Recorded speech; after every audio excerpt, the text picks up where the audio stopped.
everyone, and welcome. Today, we're diving into a lively chat with the wonderful Ana Lopez.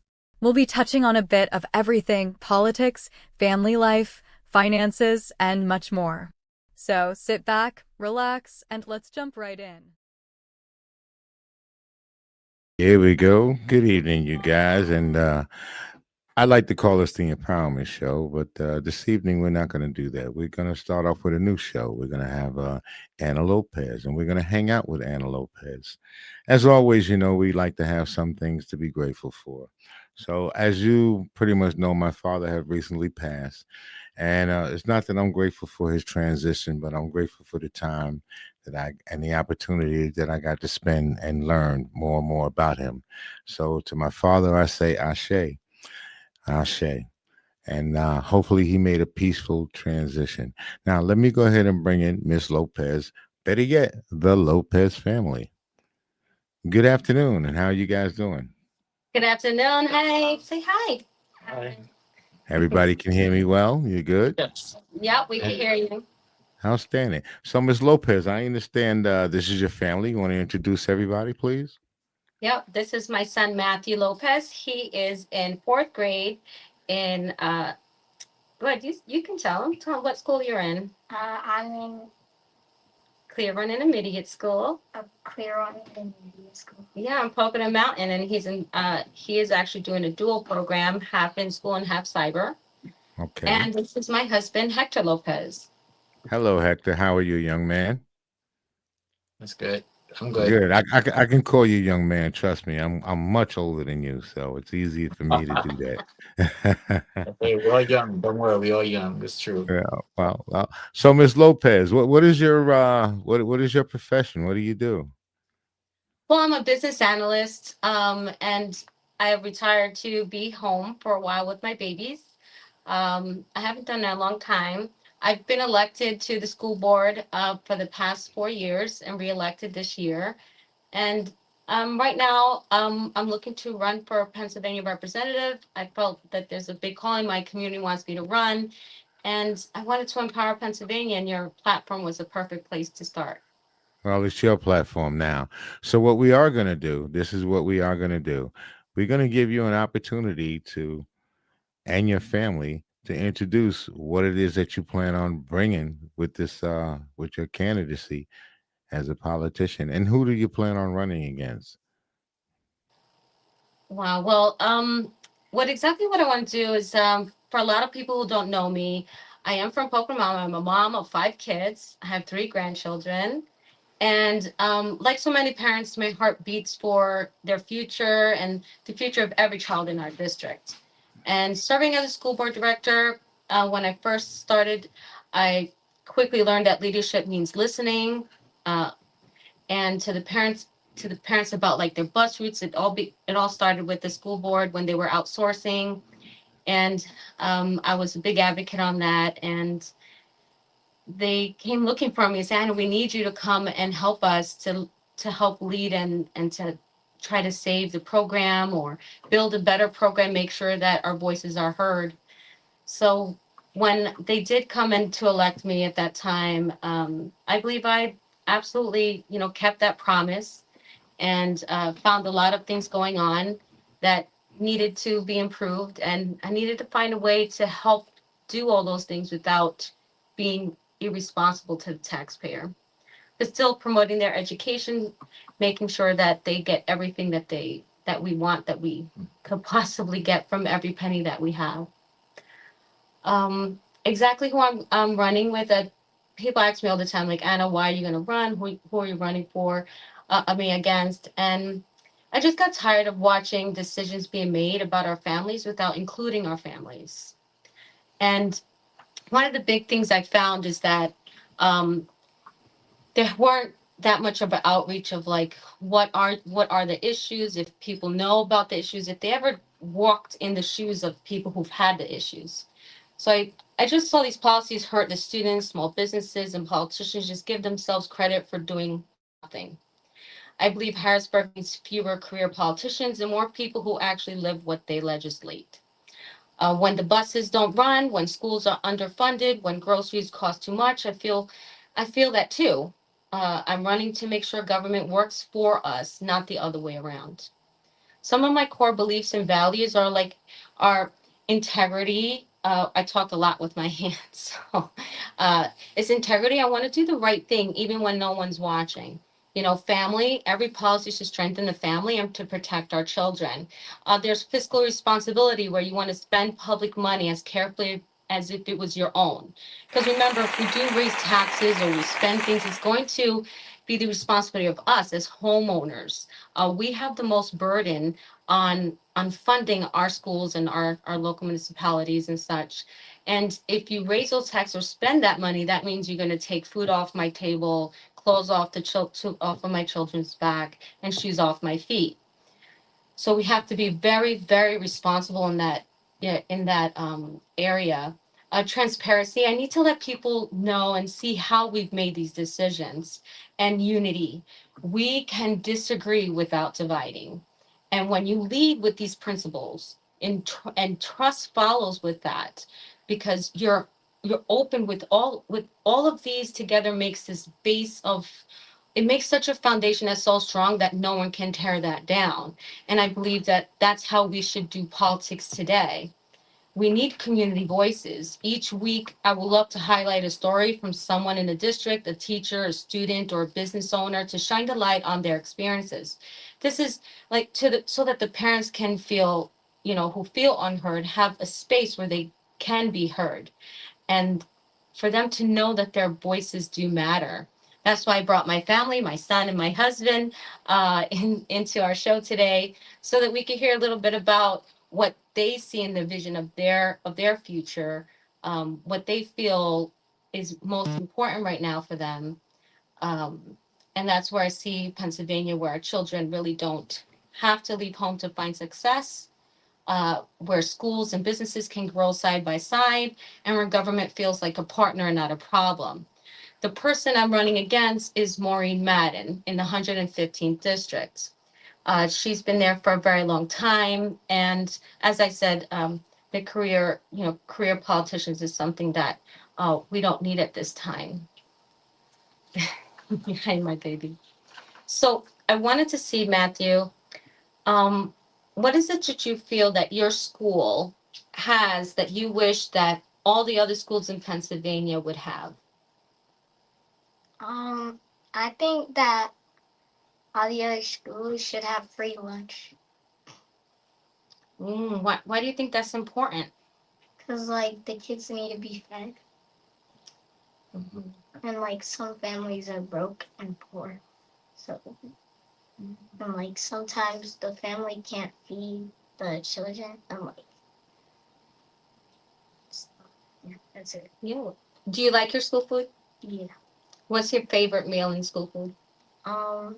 Probably the blueberry muffins. Yeah, if you just had to pick one, right? Mhm. Do you like the breakfast that you get? Yeah, it's good. Yeah, it's good. Mhm. Yeah. So is there anything in your school that you absolutely wish that would change? Is there anything you would change if you just could pick one, or is there just one?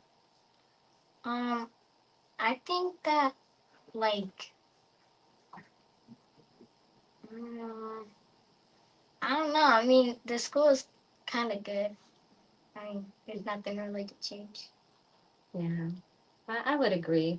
I love our school, right? Yeah, they really help our kids, right? Have they helped you in school? What do you think is the one most important thing that your school have helped you in? Probably like math and like all the others. And all the other subjects. Yeah, so they help you learn, huh? Yeah, and they help me make friends. And make friends? Ooh. Do you have a story about how you made friends in school and how important that is to you? Yeah. Can you share? Do you mind sharing? Okay. All right, go ahead. So like when I was in kindergarten, um, I was bored, and then there was recess. So then I was playing with uh like these planks. I don't know what they are. I just, but I was playing with them, and then another person came and tried to play with them too. So then I was like, "You want to be friends?" And then yeah, I'm a friend. And that was my first friend, and his name is Nathan. That's nice. That's nice. That's nice. Well, honey, do you feel that there's in the school system that you have your kids in? Do you feel what is something like most positive that you feel in the Okay, so school? what we're gonna do right here, we're gonna cut into it a little bit. I got a commercial that I gotta run, but when we come back on the other side, the husband is gonna get the opportunity to speak. Mhm. There is a question I like to ask, and that would be about the curriculum. Oh What yeah. is the curriculum? And I would also like to ask is how is the DEI situation affecting the education system in the Poconos as far as removing books or changing the attitudes of the people? Well, you guys can talk about that when we come back on the other side. All right. Sounds good.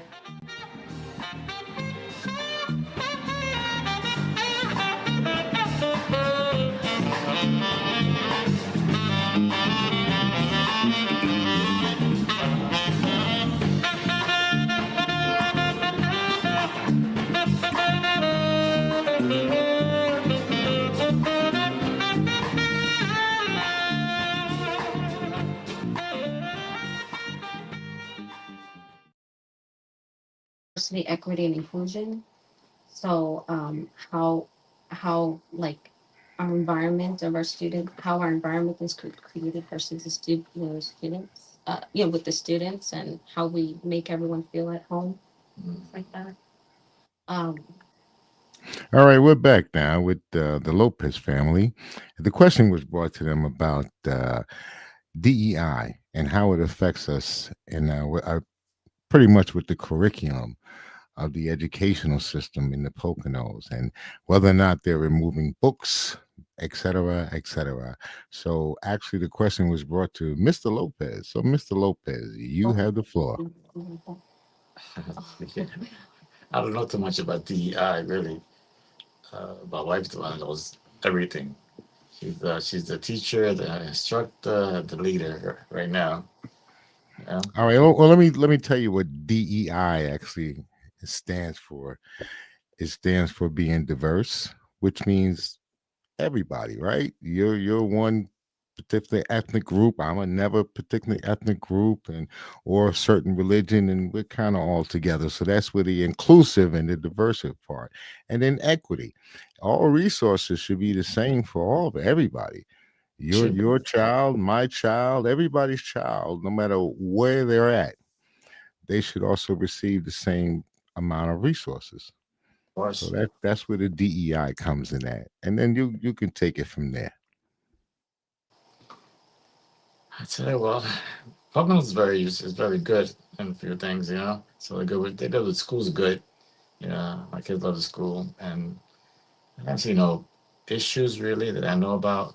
Only my son loves the school, so and I'm not involved too much with the schools too much, you know. So, but it's very interesting that I would like to know more about that myself. Really, yeah, because in our schools, in the past, I feel there just wasn't any investment in anything. I mean, there was no taxes being charged. To the resident, to the no, any tax raises, I should say, sorry. There weren't any raise of taxes to be able to best maintain the buildings, to best maintain curriculum for the advantage of the children. There wasn't that great investment. There was a big debt Pocono Mountain had for a while, and they had to get out of it. And they got out of it and became very strong. And then when they became very strong, they kept I believe not making that right decision to raise at least on equitable taxes, at least at 1%. That to me, I'd rather have 0.5, but the agreement that we're able to come to as a school board was 1%, so that we can be responsible to our children and to our taxpayer base, because the buildings, they weren't being maintained well. And you would say, like, on both sides, uh, parents felt that one side got more than the other side got. That's the east and west here. Pocono Mountain's like divided into two sides. And um, and because the parents felt that way, I mean, I'm glad that they changed over the school board and we got all voted in to change it over. And when we looked at it, we just saw there was just an investment, and that we needed to just invest in both sides of the school district to make sure that the buildings were properly maintained, that we had to fix them up because they weren't fixed up. We have roofs that are not well, that need repair. We needed our bricks to be repaired on the building. Waters were seeping into the buildings, and we've been taking care of all that. And now that we took care of that, we're turfing our fields so that the mud that happens up here, we can't really equitably help our kids get into sports. And we needed to turf those fields, in order to bring that opportunity to our kids, this year. Another big thing, I'm sorry, it's a very touchy subject, because that's why I'm like, and because, not being able to give to everyone is very hurtful, and it's demeaning. And because of that action and that behavior, not a lot of people trust in our government and the people who run our government. Everyone says, oh, the government, but it's really us. We're the government. And that's why we need to elect people that can represent us, so that the government can be us again. So when someone comes and elects me, they know, here in Pocono Mountain, and that I'm going to do the best for our kids and for our taxpayers, um, to best help that situation. The this curriculum itself, we've changed it over and over again to make sure that our kids are learning to their optimal levels, and we do that. This is our second round in the last 4 years of looking for that perfect curriculum for all of our children. And it's not only like you think about diverse, like black and white.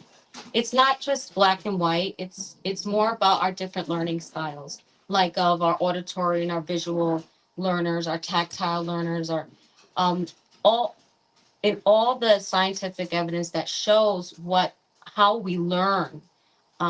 There needs to be a curriculum that's out there that would be able to best help include everyone in that.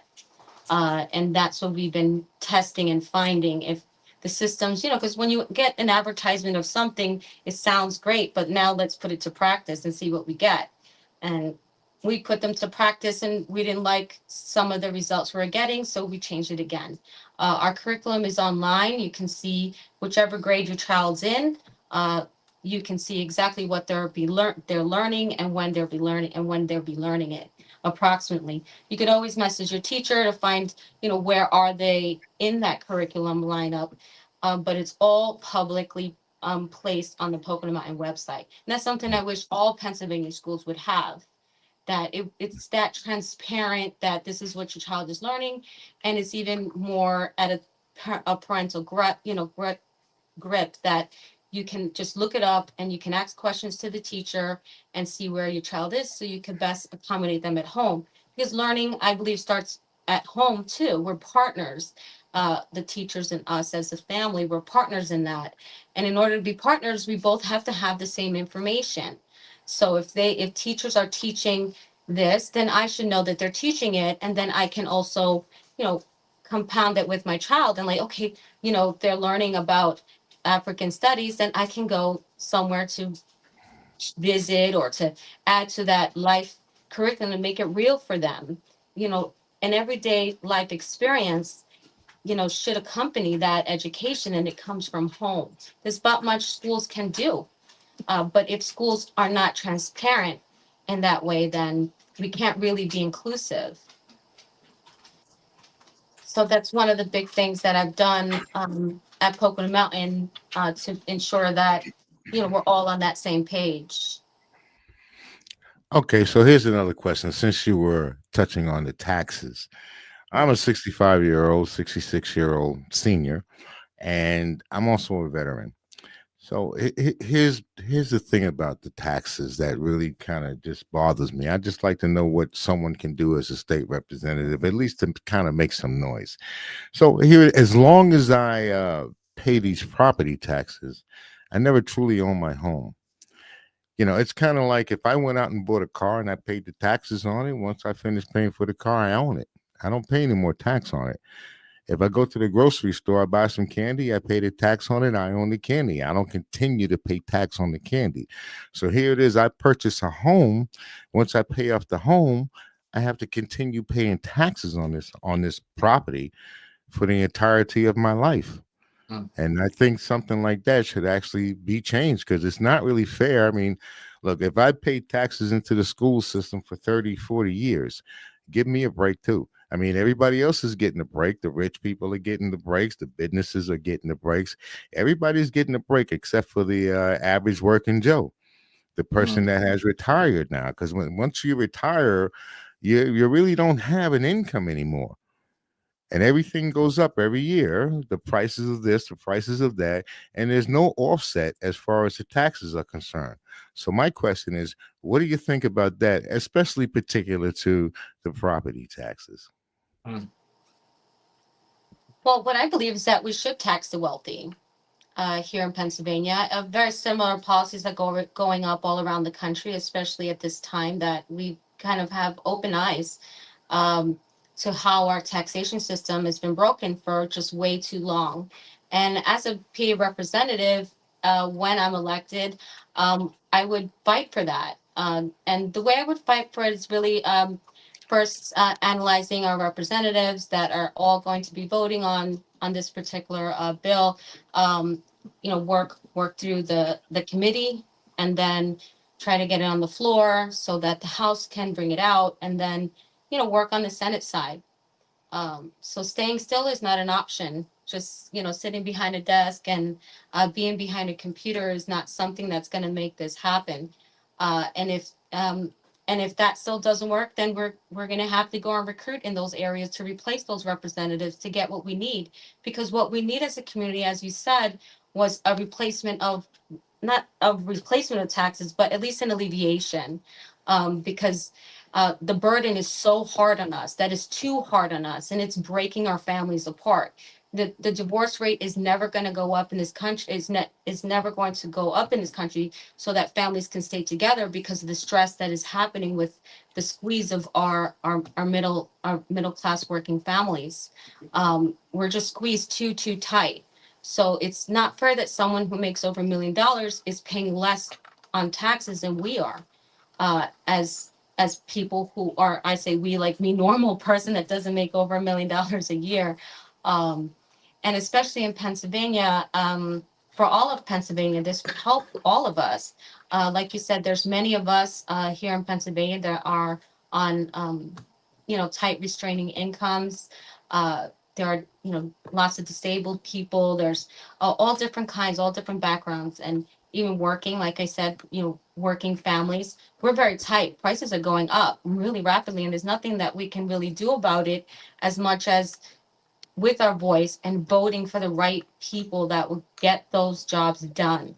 And you only get that job done, like I said, if you don't just sit down behind your computer. You really have to go out there and talk and analyze the behavior of your other your other members and be able to convince them that this is something that'll be good for us all, not just for the few. We have to, as a country, stop working for the few. We have to start working for each other and supporting each other and getting what we need. And all we need and all we want as people to be able to feed ourselves, clothe ourselves, own our homes, and not get taxed out of them, to provide, great education for our kids, to give the esteem and to hold our families together. And that's really not so much to ask for, is it? We I believe that we can do it as long as we talk. We have to talk about things, and we have to make sure that the people that we elect, that we know them, and that they do have this plan, right? I have a plan. Mm. Well, I Absolutely. like it best, Thanks. especially when my politician I get an opportunity if I walk to the grocery store, I know them. But as I said at one point or another, I asked the host or I asked the person that was a guest on the show. So whose fault is it that a person doesn't know their representative? Would it be the person or would it be the representative? Whose Well, fault would I would that say it be? would be both. I would say it would be both because the representative has to be able and willing to meet the people, and the people are need to be able to, they would need to be willing and able to meet that person. So that's what I do. I hang out at ShopRite a lot because at least I can meet them halfway as a representative, and when they go out to vote, it doesn't matter if I'm on the ballot or not. I'm out there at every single site, every one, so that I'm out there with plans and I'm talking to them and I'm engaging them and showing them, look, this is what I'm doing. Is this something you're interested in, or would you be behind this, or is there something else that you would like to see me work on? And uh, everyone up here in the mountain sees that's what I do, but I believe we should, as all representatives, all elected officials should be doing that. They shouldn't just be sitting behind their desk. They shouldn't just be standing inside their office. I mean, if I could find inside that budget when I'm elected as PA representative, I would get a bus. I would get an RV. I'll be stationed all over the place, so that I can give the opportunity for the voter to come out and see me, talk to me. Like, I want to be able that to be that accessible. You know, if I would have meetings, if I can't get a bus, I would go into every association and go into the association meeting so they can absolutely have a meeting with me. And each association has their little clubhouse, and go in there and talk with them. I will Well, meet them anywhere they need to be meted at. And I think that as representatives of our country and people who vote for us, we have that responsibility to at least meet halfway. all right. I'd like to thank Mr. Corey Wright for the comment.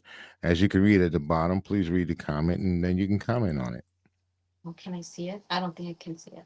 You I'm can't sorry. see it? No, I'm It sorry. says, Can as director, how will you make public schools as well funded and high qualified as the private ones? Well, I would have to, in Pennsylvania, I would tax the wealthy so that I could get more money. Because it does come down to one, the dollar, and then two, you have to be responsible with that money. So they need the first thing with money you should do is protect your assets, right? If you have a house, as you mentioned, you need to be able to make sure that house is sound, and that the building itself is not going to crumble, because it's more expensive to build a new building than to maintain one. And second, like inside your build, inside the building as well, because you need to make sure that space is a space that can be used in multiple areas of teaching the child based on the goals that you want to teach them. And every state has their goals and how they want to teach our children, right? Science, math, social studies, right? We have all those things. And then you have different classes, don't you? Different classrooms that you go to for that. And that you're in fourth grade, right? Mhm. Yeah. So when those buildings are maintained, you have to be able to analyze them to make sure that they're serving the children the way they should, and that would add definitely to the first level of quality that I believe is required in a school system. Um, and that's just the first level. The second level of quality of a system is to be able to hire diverse group of people to teach our children. And to get those teachers, you need to recruit them. And the best way to recruit them is for the colleges to have that investment, to have that secondary education investment, where it to make it easier for people to become teachers. So as they're young, like here in Pocono Mountain, we have programs where we take our youth um, to our school, to let's say, for example, the IU 20, talking about inclusion. We have special needs children, and there are kids who are in the teachers first. What, right? Is that Mhm. what's your club for So, teachers? Mr. Corey Wright has another question for you. Are you sure you can't read it at the bottom of the screen there? No, I'm sorry. In the big white block? Okay, well No. let me read it to you. It says, Mr. Corey says, I'm sorry, Mr. Wright says that raising taxes on wealthy schools, yes, it sounds simple, but it Wealthy doesn't schools. always guarantee better school funding or accountability in how the money is used. It says, how will you make sure that those funds are actually that they actually reach the classroom? Well, the best way to do that is when you tax the wealthy, you want to tax the wealthy, like people who make over $1 million a year, uh, through their income tax or their I haven't wrote out the bill yet. But if you tax the wealthy, the people who make over $1 million, the way that you do that in the bill, you put those requirements in there. Just like when I was in New York City, I was the school board director there, the equivalent of that title here.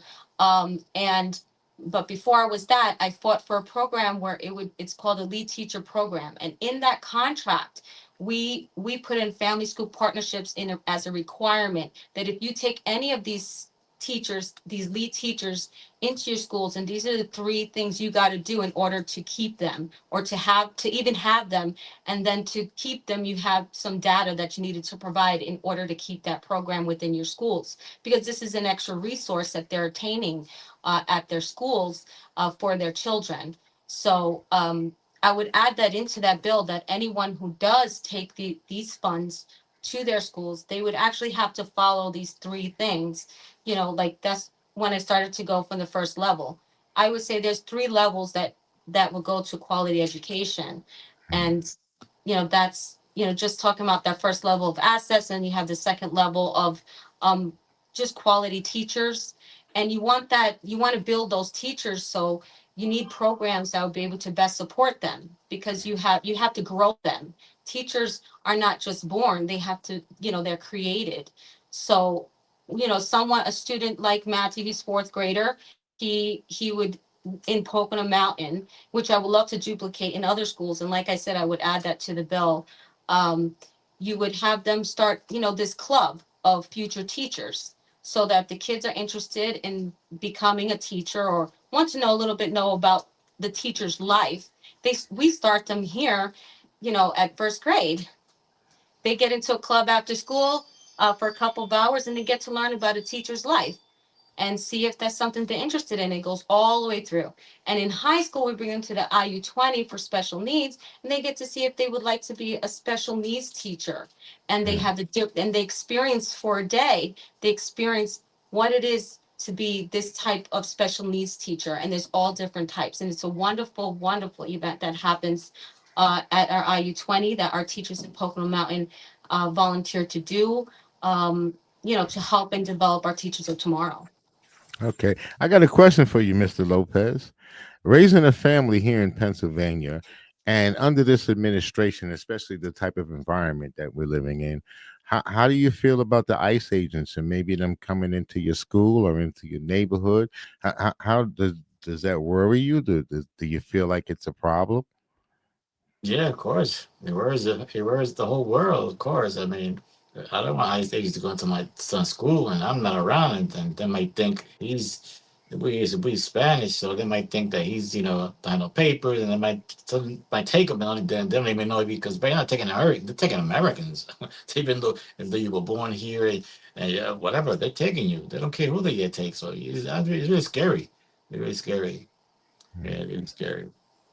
Yeah, I know in New York City, I've seen them in New York City going into the schools and even going into the churches. I just wondered how is the mood out here in Pennsylvania, especially in Monroe County. I haven't seen any ICE agents out here as of yet, but that doesn't mean they're not coming. Okay. No, I seen them. I seen them up in I don't know, it was 941. I think the route. Yeah, they had stopped a few people there. I seen them, ICE agents. Yeah, they stopped the whole avenue. They stopped it. I seen them. They've been up here. I seen them. Yeah, Mm, they mm. stopped a Spanish lady with her kids. They stopped her, and they were searching the car and whatever. I don't know what happened because I kept on going. So, but they were here. They were here. Well, the Supreme Court has already ruled that it's okay for them to profile anyone that pretty much has a different complexion or a different tone, a different accent. So pretty much, if you have a different accent and you're brown, they got the right to pull you over. They may even have the right to slap handcuffs on you and lock you up. But I did notice that in New York City, that a few of the ICE agents have been getting arrested. So Yeah. you, as the young lady, so you as a running for a state representative, how would you handle ICE in this area if you feel that they're conducting illegal activities? Well, I believe I will partner up very closely with Pocono Regional, and I'm really glad that our Pocono Regional is really excellent out here. And if there's not a if there's not a signed warrant from our judges here, they're not going to act. They don't have the contract with ICE in the past, and they're not planning to do that in the future. I think it's very important for families to um, get to know their local police department, and if they don't have a local police department here in Pennsylvania, then they would have the state troopers that would be their police, and to make sure that they're in agreement with those contracts that they have with ICE to work with them, or don't have one at all to not work with them, because it definitely is something that affects our everyday lives as we see now. I know no one really thought about those ICE contracts before. uh Now we're thinking about it um because of what's going on, but here we're relatively safe. I think as a PA representative, I think it is in our best interest to have like a unified state type of response for ICE, so that it's the same all over. Um, Maybe some people won't like that. They just want ICE in their area. So I guess some may believe that it works well for them. Um, but I would think the majority, would, go on to into the agreement that there should be one way that we work with ICE. But the reason why it's so much like that, and a lot of people like it the way that it is because we have, as people, the control of that. So if we see a judge's signature on a warrant, and we know that that's wrong, well, we could replace that judge very easily. And I think absolutely we love that here, and that's what keeps us safe in our communities. But because we're safe doesn't mean others are safe. And I'm really worried about the others that are in that community. Maybe, you know, I would love to help them get out of those communities and bring them to my community so that we could all be safe together. But I know, if that's kind of like a dream, of that. So the the most productive way, all I can do is promise that I can work on that to make sure that we have a unified front against ICE, because no one should. It's like, who was it? I believe it was Reagan who had said that, um, not anyone can go and live in France and be a Frenchman. Not anyone can go um, uh, to other countries and be like, and go to China and be, Chinese. But if you do come to America, you can be American. And I think if we uphold that to be true, then we would absolutely be behind something that's unifying in Pennsylvania and handling ICE agents. So here's another question. Would you support a broad resolution declaring our school as safe zones? And here's a real where no immigration forces can take place. So, is there a place, a safe place that you would consider a sanctuary place where the law enforcement, as far as ICE agents, where they wouldn't be able to go? Now, this question again comes from Mr. Wright. Okay, so please, Mr. Wright, thank you very much for your Thank comments. you. Thank you Please so like much, and Mr. subscribe. Wright. And we're very happy that you tuned in. Now, Anna Lopez will be on Mondays at 4 o'clock, and she's gonna be a host of her show, which is called Hanging Out with Anna. So this is what we're gonna do. We're gonna put the show on Mondays at 4 o'clock. So if you have any more questions, please like, subscribe, and tune in. So I'm gonna put you back over just to Anna because we're just about ready to close out this session, and she can sign off. Okay, all right, we're back to you, Anna. Thank you so much, Mr. Wright. Where I believe is our safe zone right now, our only safe zone, I believe, is our homes. And unfortunately, that we're not safe in our communities, because even if we have that in place, people can break the law, right? So um, the best that the best thing that we can do is to defend ourselves, and that's straight from our home. Thank God, anyway, here in Pocono Mountain, we have a great cyber program. If there is that deep fear in Pocono Mountain, and we have that, but we're not experiencing that here. But for everywhere else in Pennsylvania, um, my only advice is, to keep very vigilant on the streets, stick together as much as we can. If you do see ICE agents, make sure that you let each other know. I know that there was some Facebook connections that Facebook was taken down. Those connections in Chicago, and made it very difficult for that communication to happen to the masses in Chicago, which is very hurting. But here in Pennsylvania,